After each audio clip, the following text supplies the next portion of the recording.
आपके पास name fame है, सब कुछ है, इसके बाद में भी राजनीति में आने का मन कैसे बना?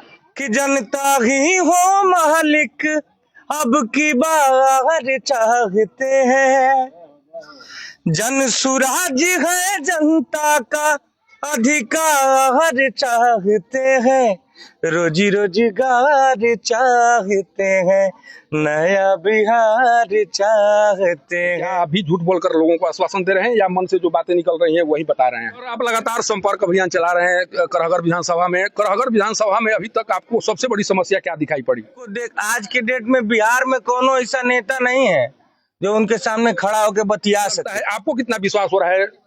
प्रशांत किशोर जी के बात समझा रहे थे किस तरह से बिहारियों के साथ मुंबई में बिहेव होता है, महाराष्ट्र में बिहेव होता है, कभी आप भी शिकार हुए हैं? हमारे लोग जाके दिल्ली, बंबई, गुजरात में मार खाते हैं, ये किसका दोष है? पैसा कमाने के लिए राजनीति में नहीं आए हैं।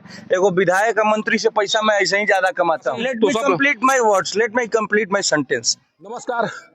अभिनेता से नेता बन चुके रितेश पांडे अब जन सुराज की नीतियों को घर घर पहुंचाने की कोशिश कर रहे हैं, अपने लिए भी आशीर्वाद मांग रहे हैं। लेकिन सबसे बड़ा सवाल है कि इतना नामचीन कलाकार होते हुए भी इन्हें राजनीति में आने की जरूरत क्यों पड़ी? इतना नेम फेम था, उसके बाद में भी ये क्या करना चाह रहे हैं राजनीति के माध्यम से, इन्हीं से समझने का प्रयास करेंगे हम। अभी थनुआ गांव में पहुंचे हुए हैं जनसंपर्क अभियान के तहत। देखिए, शुद्ध देहाती अंदाज में बैठे हुए हैं। जिस तरह से लोगों के बीच बैठकर लोगों की बातों को सुनना, लोगों को समझाना, जो अंदाज इनका रहा है उसी अंदाज में आज यहाँ पर दिखाई पड़ रहे हैं। सर, सबसे पहला यही सवाल होगा कि आप इतना आपके पास नेम फेम है, सब कुछ है, इसके बाद में भी राजनीति में आने का मन कैसे बना? सबसे पहले तो आपको बहुत बहुत धन्यवाद। और राजनीति में हमारा मन इसलिए बना कि जिस प्रकार से हमारे नेता कहते हैं, आदरणीय प्रशांत किशोर जी, कि हम नहीं करेंगे तो कौन करेगा। जिस प्रकार से हमारे नेता कहते हैं कि आज तक पूरे बिहार में सिर्फ 1250 घर के ही लोग नेता, मंत्री, विधायक बने हैं, और जिस प्रकार से वो प्रयास कर रहे हैं बिहार को बदलने का, उसी प्रकार से मैं उनका, जिस प्रकार से भगवान श्री राम जब पुल बना रहे थे, बंदर लोग पत्थर ला के रख रहे थे, तो उसमें एक गिलहरी थी, वो अपने आप को जाके बालू में लपेटती थी और पत्थर के दरारों में जाके वो बालू को भरती थी। तो जिस प्रकार से वो गिलहरी सहयोग करती थी, उसी प्रकार से मैं आदरणीय प्रशांत जी का सहयोग कर रहा हूं। इस बिहार को बदहाली से निकालने में हमारा मन बहुत ज्यादा, जैसे कि मैं उनसे प्रेरित होके आया हूं।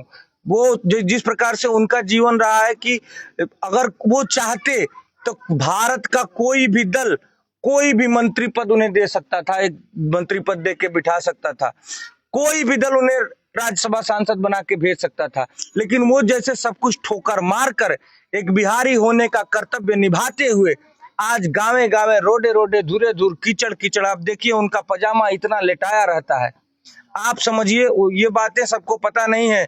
उनके आरा वाले सभा में उनके पसली में चोट लग गई है, हेयर फ्रैक्चर हो गया है, यहाँ से यहाँ तक पट्टी लगी हुई है। वैसी परिस्थिति में एक आम आदमी, हम जैसे लोग बेड पकड़ लेंगे, लेकिन वो आदमी रोज पूरे बिहार में घूम रहे हैं और बिहार के लोगों को जगा रहे हैं कि जागो जागो भाई, अपने अधिकार को पहचानो और इस बार का वोट अपने अपने बच्चों का मुंह देखकर उनके शिक्षा, रोजी और रोजगार के लिए दो। क्योंकि देखिए भैया, एक बच्चा अगर पढ़ लिख के डॉक्टर, इंजीनियर हो गया तो पूरे घर को गरीबी और बदहाली से निकाल के आगे ले जाए। लेकिन सर, सवाल यहीं से खड़ा होता है कि आप भले ही अभिनेता हैं, लेकिन राजनीति और राजनीतिज्ञों के बारे में जानते हैं। एक आम परसेप्शन बना हुआ है कि जितने राजनीति में जितने लोग हैं, जो सबसे ज्यादा झूठ बोलता है, जो झूठा आश्वासन देता है, माना जाता है कि वो बहुत बड़ा राजनीतिज्ञ है। वो राजनीति की परिभाषा को समझ चुका है, राजनीति करने उसे आगे आ गई है। आप कहाँ तक सफल हो सके हैं? क्या अभी झूठ बोलकर लोगों को आश्वासन दे रहे हैं या मन से जो बातें निकल रही हैं वही बता रहे हैं? देखिए, अब हम कोई तो अपने आप को ये तो थोड़ी ना बोलेगा कि हम झूठ बोल रहे हैं। ये तो सवाल ही आप ऐसा कर रहे हैं, कोई भी नहीं बोलेगा कि भाई परसेप्शन, हमने कहा परसेप्शन बन चुका है लोगों के मन में कि लोग ज्यादा झूठ आश्वासन। Let me complete my words, let me complete my sentence. देखिए, कोई भी आदमी ये नहीं कहेगा कि मैं झूठा हूं। और हम लोग अब जिस प्रकार से आपने शुरुआत में कहा कि भाई इतने बड़े गायक हैं, अभिनेता हैं, आपको क्या जरूरत पड़ गई, यही जरूरत पड़ी है। ये परसेप्शन बदलना है। और अब सुनिए, हम ये पैसा कमाने के लिए राजनीति में नहीं आए हैं। एगो विधायक और मंत्री से पैसा मैं ऐसे ही ज्यादा कमाता हूँ, तो मैं पैसा कमाने के लिए नहीं आया हूँ। मैं आया हूँ इस बिहार को इस बदहाली से निकालने के लिए, जो एक प्रयास कर रहे हैं आदरणीय प्रशांत जी, बिहार को बदलने का। आप समझिए कि बिहार में क्या स्थिति है। हमारे लोग जाके दिल्ली, बंबई, गुजरात में मार खाते हैं, ये किसका दोष है?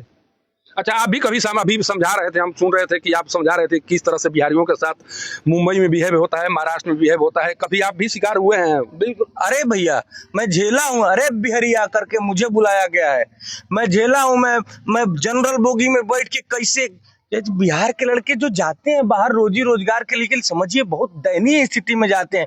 जानवरों की तरह लैटरिन जहां होता है वहां तक लोग बैठे होते हैं, कभी कभी तो लैटरिन में भी बैठे होते हैं। ये परिस्थिति होती है जनरल बोगी की, जनरल डिब्बे की। मैं वैसी परिस्थिति में जनरल बोगी में बैठ के गया हूं, मैं झेला हूं, तो इसलिए बोल पा रहा हूं। मैं, आपने जिस प्रकार से कहा कि झूठे वादे जो करता है वो बहुत बड़ा राजनीतिज्ञ होता है, मैं राजनीतिज्ञ नहीं हूं, मुझे राजनीति नहीं आता। मैंने जो झेला है वो मैं बात बता रहा हूँ। अच्छा, एक चीज बताइए हमको, आप जिस चीज को ट्रैक पर लाने की कोशिश कर रहे हैं वो पूरी तरह से दलदल की स्थिति है। दलदल की स्थिति में अभी लोग दिखाई पड़ रहे हैं। जो स्थितियां दिखाई पड़ रही है उसके अनुसार अगर जनसुराज की सरकार बनती है तो क्या उस दलदल को एक ऐसे ट्रैक में बदला जा सकता है? हालांकि प्रशांत किशोर जी दावा कर रहे हैं, लेकिन लोग विश्वास नहीं कर पा रहे हैं कि इस तरह की स्थिति भी हो सकती है। आपको लगता है, क्योंकि आप तो आपके चेहरे से, आपके कारोबार से, या आपके चाहने वाले जो भी हैं वो कहते हैं कि एकदम निष्कपट भाव से नितेश पांडे जी रहते हैं, निष्कपट बातें करते हैं। आपको क्या लगता है, आपको कितना विश्वास हो रहा है प्रशांत किशोर जी के बातों पर? देखिए, उन्हीं को देख, आज के डेट में बिहार में कोनो ऐसा नेता नहीं है जो उनके सामने खड़ा होकर बतिया सके। समझ रहे बात को ना? और उनकी बातों का ही असर है कि नेता लोग भाग रहे हैं पीछे से, अब पब्लिक उनको दौड़ा रही है। दूसरी बात, जो आप दलदल वाली स्थिति बोले, तो अगर कोई चीज खराब है, ठीक है, कोई चीज गड़बड़ है, कोई चीज खराब है, तो उसको अगर हम खराब मान के छोड़ दे यथा स्थिति, तो वो सुधरेगी नहीं, क्योंकि हम मान चुके हैं कि ये खराब है। जब हम सकारात्मक तरीके से उसको बोलेंगे कि हाँ ये ठीक हो सकता है और काम करेंगे तो ठीक होगा। मैं एक फॉर एग्जांपल एक उदाहरण दे रहा हूं। दुबई, आज के डेट में दुनिया की सबसे बड़ी इमारत बुर्ज खलीफा दुबई में है, और भी बहुत बड़ी बड़ी इमारतें हैं। आप समझिए, दुबई पूरा का पूरा रेगिस्तान पे बसा है, बालू पे बसा है। आप बताइए, बालू पे घर बनाना कहीं सही माना जाता है? लेकिन वो लोग, आप बताइए, एक तो कहा गया कि बालू पे घर बनाना सही नहीं है, उस बालू पे वो लोग दुनिया की सबसे बड़ी इमारत बना दिए। तो इसीलिए एक इंग्लिश में एक कहावत है, एवरीथिंग इज पॉसिबल। आप जो सोचेंगे वो संभव हो सकता है। आप सोचिए, टेक्नोलॉजी के बारे में अगर हम लोग सोचे, टेक्नोलॉजी के लिए, तो आज से 10 साल 15 साल पहले कोई सोच सकता था कि मोबाइल में ऐसे आदमी समय नहीं देखेंगे और बतियाएंगे हम लोग? फोन, हम छोटे से थे, फोन आता था तो फोन सुनने के लिए 2-4 रुपया लगता था कि हाँ भाई फोन आइल बारा, और सुने खातिर 4-5 रुपया लागी।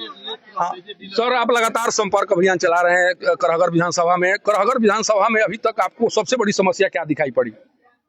हमारा पूरा बिहार का समस्या है सबसे बड़ी बात, कि शिक्षा पे ध्यान नहीं दिया गया। शिक्षा, सरकारी स्कूलों की शिक्षा जिसे अमेरिका में है, देखिए आप लोगों के आशीर्वाद से कम मैं 18 से 20 देश जो बाहर, भारत के बाहर में जा चुका हूँ, जैसे लंदन, मॉरिशस, मलेशिया, अभी मैं ऑस्ट्रेलिया गया था, सिडनी, मतलब बहुत सारे देशों में मैं गया हूँ। तो वहां की भी स्थिति को मैंने देखा है। यूएस वगैरह में और इसमें यूके वगैरह में ये होता है कि एक ही स्कूल होता है सबको। स्कूलिंग तो पहले तो फ्री है, फ्री ऑफ कॉस्ट बिल्कुल, और उसके बाद सबके बच्चों को उसी में भेजना है। सबसे पहली बात, जो मास्टर पढ़ाता है उस स्कूल में, तो उसको भी अपने बच्चे को उसी स्कूल में पढ़ाना चाहिए। ये तो छोटी बात है। हम लोग ऐसी व्यवस्था बनाएंगे कि हर प्रखंड स्तर पे 5 नेत्रहाट और नवोदय स्तर के विद्यालय बनाएंगे, ठीक है? अब समझिए, एक नेत्रहाट विद्यालय से आज तक कम से कम 1500 से ज्यादा IAS IPS निकले हैं।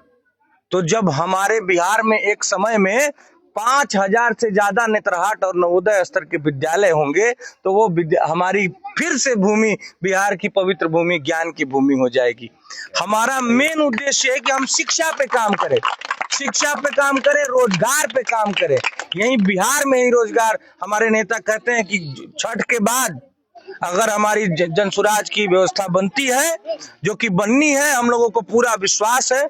जन समर्थन देख के लग रहा है कोई भी ऐसा आदमी नहीं है जो नहीं कह रहा कि बदलाव नहीं चाहिए, सबको बदलाव चाहिए।